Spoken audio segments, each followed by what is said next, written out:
आज मुझसे किसी ने पूछा कि ये जो आत्ममुग्ध व्यक्ति होते हैं, ये क्यों इतनी टॉक्सिसिटी से भरे होते हैं? क्यों इनके मन में इतना अंधकार और उस अंधकार में जीने के इतने अभ्यस्त हो जाते हैं? इसके पीछे क्या कारण है? तो मुझे कहीं पढ़ा था मैंने, एक उक्ति मुझे याद आई कि narcissist brain consumed a lot and induced carbon to others। गौर किया है आपने कभी? आत्ममुग्ध लोगों की उपस्थिति में हमें घुटन सी क्यों महसूस होती है? वो घुटन हमें इसलिए महसूस होती है क्योंकि हम आत्मनिर्भर तो होते नहीं हैं, हम होते हैं परस्पर निर्भर। और इस परस्पर निर्भर होने के कारण हम अपनी आत्मनिर्भरता को भूलने लग जाते हैं। वो निर्भरता धीरे धीरे हमारे मन पर बोझ की तरह बढ़ती जाती है। किसी पर निर्भर होना अच्छा नहीं लगता है मन को। हर इंसान जैसे एक मुक्त उड़ान लेना चाहता है। हर एक इंसान की चेतना ऊंचा उठना चाहती है, उड़ना चाहती है दूर आसमानों में। तो अगर हमने विवेक से, समझदारी से काम नहीं लिया तो ये बोझ बढ़ता जाता है। इसलिए कहते हैं कि आत्मनिर्भर होना ज़रूरी है। और ज़रूरी तो है ही, उससे ज़्यादा कहीं ज़रूरी है इसे समझना।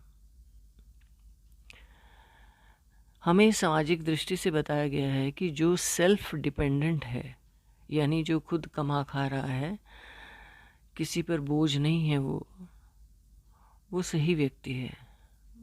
और बिल्कुल ये सही बात है कि सामाजिक दृष्टि से ये ठीक है और उचित भी है। लेकिन यदि आत्मिक या आध्यात्मिक दृष्टि से देखा जाए तो आत्मनिर्भर का अर्थ होता है अपनी चेतना से, अपनी आत्मा से संचालित होना। उसी को आत्मनिर्भर कहा गया है। देखिए, जीवन में हमारे सामने कोई चुनौती आई है, कोई रुकावट आई है, तो उस रुकावट को लांघ जाना बेहतर है या खुद को रोक लेना? मेरी दृष्टि में उसे लांघ जाना बेहतर है। उस रुकावट को हमें लांघना ही है और उस लांघने में दर्द भी होता है, तो वो दर्द भी सह लेना बेहतर है। मुर्दा जीवन जीने से तो बेहतर है ना। तो हमें ये ध्यान रखना है कि दर्द जब भी किसी को महसूस होगा, वो कोई संवेदनशील व्यक्ति ही हो सकता है। आत्ममुग्ध व्यक्ति को तो अपने ठोस अहंकार पर ही वो इतना फिदा रहता है, इसलिए उसको कोई इतना दर्द भी नहीं होता। और दर्द क्यों नहीं होता? क्योंकि वो संवेदनशीलता उसके भीतर है ही नहीं। तो जो कुछ भी हमारे मन को गंदा कर रहा होता है, कार्बन से भर रहा होता है, घुटन से भर रहा होता है, अक्सर हमने देखा है कि वो साथ साथ हमारी ओर एक लालच की एक गाजर भी उछाल रहा होता है।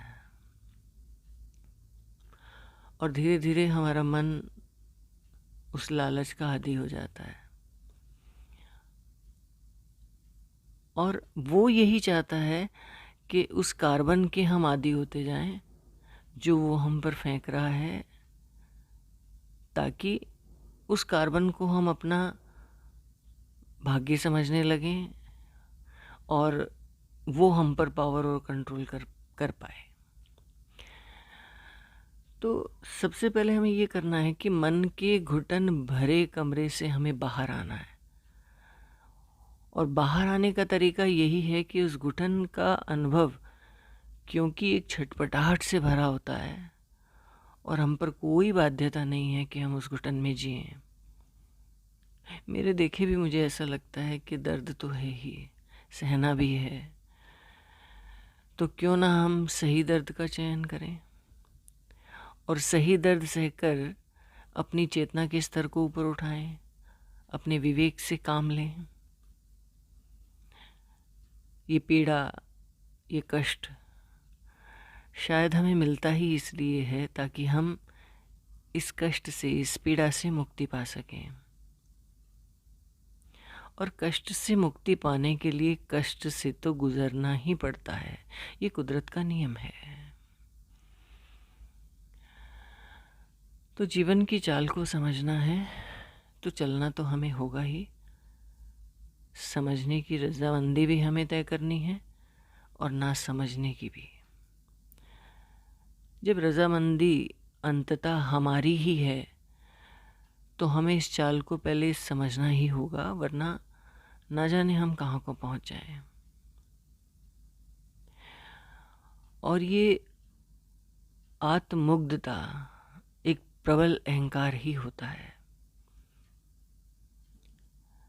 जो खुद को ही आत्मा समझता है, इसलिए प्रबल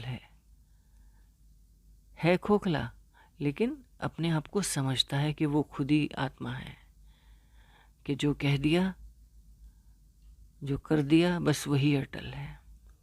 अब कोई जवाबदेही नहीं है इसकी किसी के भी प्रति।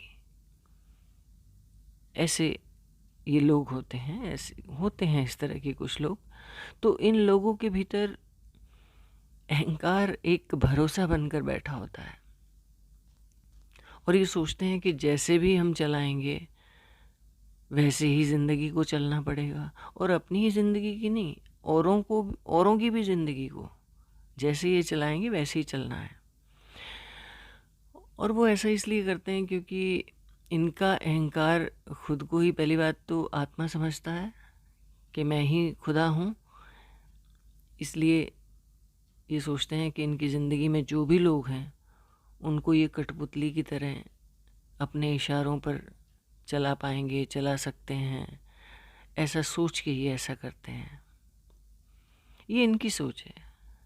ये उन लोगों को अपनी ज़िंदगी में टिकने ही नहीं देते जो उस भरोसे को, यानी इनके ठोस अहंकार को खंडित कर दे। तो फिलहाल इन्हें आप अभी इनके हाल पर ही छोड़ दीजिए, लेकिन आप अपने लिए जानते रहिए, समझते रहिए कि आप कौन हैं, और इससे आप तय कर पाएंगे कि आपको क्या चाहिए। धन्यवाद।